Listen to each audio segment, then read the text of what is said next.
Once upon a time, back in the old days, a country's greatness was all about how big its land was.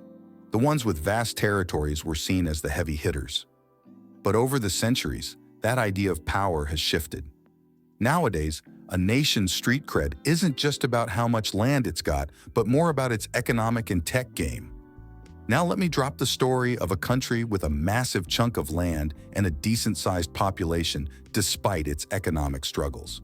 Picture a spot with 95 million folks spread across a whopping 2.35 million square kilometers, just a tad bigger than the state of Amazonas. This place sits smack dab in the middle of Africa, known as the heart of the continent. Welcome to the Democratic Republic of the Congo.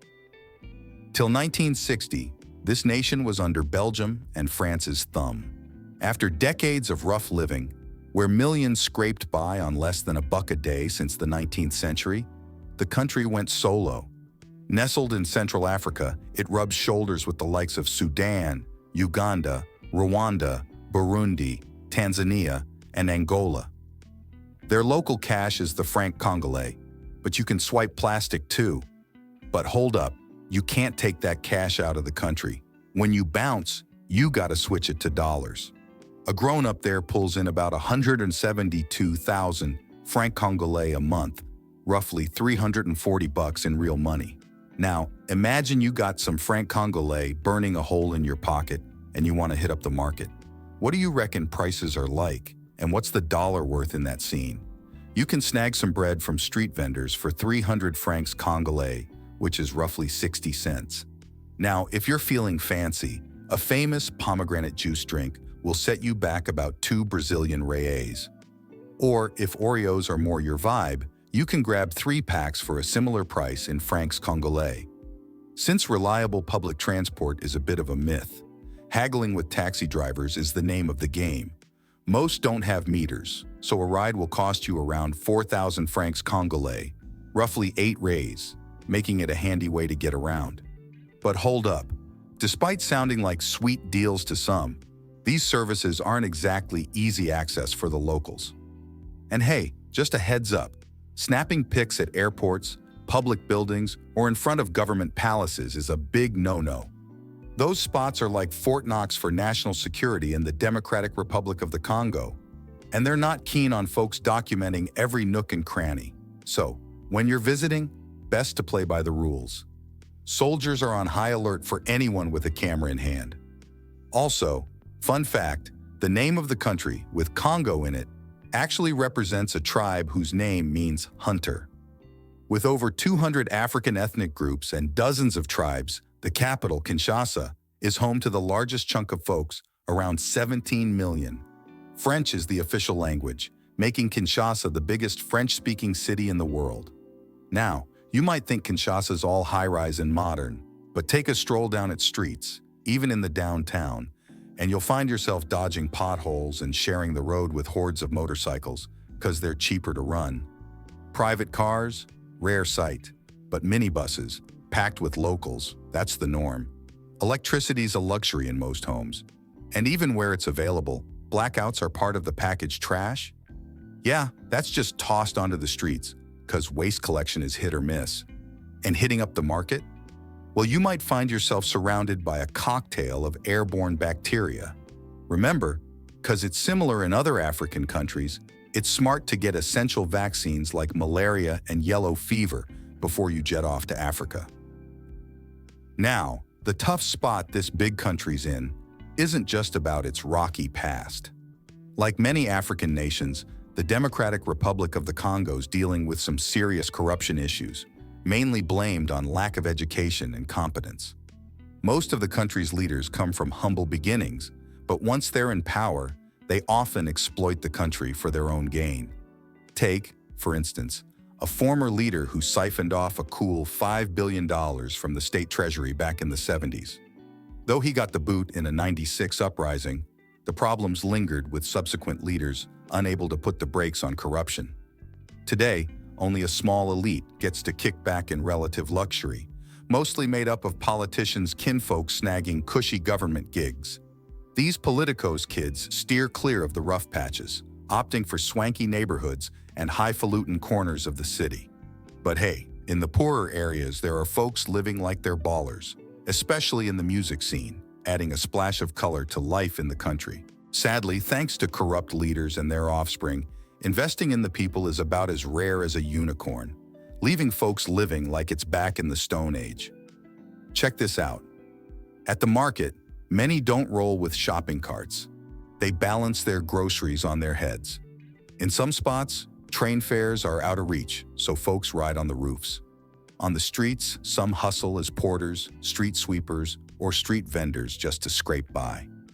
With healthy meat in short supply, people turn to alternative protein sources like larvae, or they go the hard route, buying goods in the city and flipping them in the villages, often pedaling miles on muddy roads. Yet, bikes often double as cargo carriers. Truckers hauling goods between cities face their own set of challenges, encountering all sorts of surprises along the way. Narrow roads, treacherous swamps, and tires slashed by sharp objects are just a few hurdles they tackle. The country's grappling with a serious safety issue, with UN peacekeepers manning the borders to ward off potential showdowns between African states. The root cause behind these tense diplomatic ties? Scarcity, leading to cutthroat competition for other nations' resources.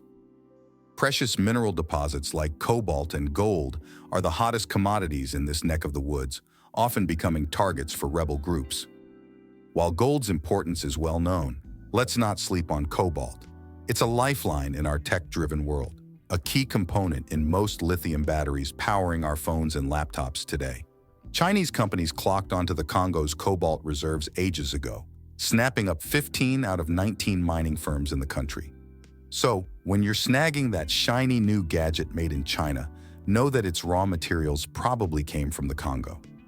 What's more, Chinese firms set up gold mining research centers deep in the Congo River, with over 90% of the gold extracted going straight to these companies. Local workers in the mines face a slew of challenges, from misunderstandings to frequent fights on the job, all because safety concepts are practically non-existent there, leading to numerous accidents. Every now and then, Africans lose their cool and throw down with each other, mostly because of the near-total absence of workplace safety measures, with company reps often getting the blame for these incidents, left and right. Even though they're chugging down muddy, murky water, they claim their bodies have adapted to it and they don't get sick. But it's worth noting that constantly sipping on muddy water could lead to future heart issues and digestive blockages. In some areas, efforts are made to provide clean water in cans, but the supply falls short due to the massive population. When a water tanker truck rolls into view, people dash with plastic containers, because every drop's worth its weight in gold to them. Faced with this scarcity, some Congolese families opt to bunk down in camps set up by humanitarian organizations because they can't make ends meet anymore. However, the number of tents falls way short of serving the 90 million residents and meeting their needs. Mine workers express dissatisfaction with their plight, toiling away in what they see as unacceptable conditions. Covered head to toe in grime as they dig minerals from the earth, they're pocketing a measly $15 a month. As a result, they've developed a seriously negative view of Chinese companies, seeing them as purveyors of shoddy work conditions. And let's face it, these folks' work conditions are downright unacceptable. In some cases, Congolese folks opt to completely cut ties with society, choosing a primitive life in tribes deep in the heart of the forests. They set traps with bows and arrows to hunt animals, keeping the traditions of their ancestors alive and steering clear of city life. But hey, the depths of the forest come with their own set of challenges, and their lives are far from danger-free. During hunting, they might suddenly come across packs of gorillas, and the smart move in those cases is to bolt. Even if they've got some serious survival and fighting skills in the wild, taking on gorillas or lions still poses an insanely high risk. Life in the country is even tougher for women, who face a significant decline in their mental health as they try to overcome the traumas they've endured, along with their children, in rehabilitation centers, given the frequency of harmful actions against women across the country. After each tribal civil conflict, many women are kidnapped and subjected to abuse. In a nation where life's already a battle for men, women face 3 times the struggles, my friends. Raids on villages leave women and children in tears. Plus, kids face an uncertain future, with no clear direction and no ability to dream of a better life. The average age in the country is just 23, and the streets are filled with little kids darting around corners, many of them without access to education. When they spot a camera, they grin and start following it. Families have as many kids as possible, because life expectancy is low. Kids can pitch in with chores, so each family easily racks up 7 to 8 children. People's daily fun involves men duking it out, boasting about their strength and challenging others to duels. Turning down a challenge is seen as cowardice, making these duels packed with competition and excitement. People dance and sing as they watch, and in the end, whoever hits the ground is deemed the loser. Despite not having access to the sea, the Democratic Republic of the Congo practices fishing, tapping into the Congo River to the west of the country. Folks from the western region use the river to fish and make a living, some of them without boats, resorting to nets in the choppy waters. In a nutshell, the Democratic Republic of the Congo is one of Africa's most densely populated countries, but this density is linked with poverty.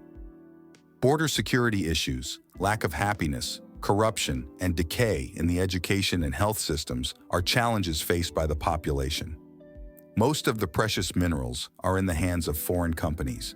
To achieve prosperity and peace, the country needs to break free from these companies and install genuinely patriotic and competent leaders in government.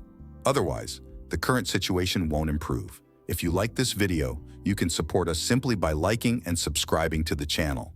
Check out the video popping up on your screen. You'll be blown away by it. See you there.